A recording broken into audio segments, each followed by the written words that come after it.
Presiden Joko Widodo terus melakukan kegiatan bagi-bagi sembako kepada warga di tengah pandemi virus corona atau COVID-19.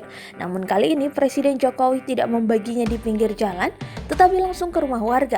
Deputi Bidang Protokol Pers dan Media Bey Mahmudin menyebutkan pembagian sembako itu dilakukan Kepala Negara pada Minggu 26 April 2020 di wilayah Sempur Bogor. Ada sekitar 3 rumah warga yang didatangi langsung oleh Presiden Jokowi.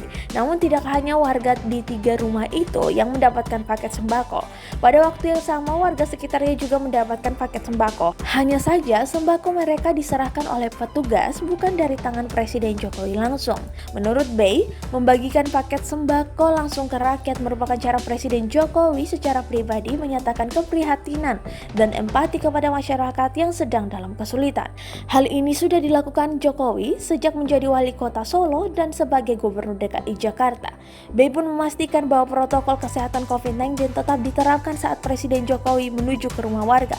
Hal tersebut disampaikan menanggapi kritik sejumlah pihak soal pembagian sembako ini.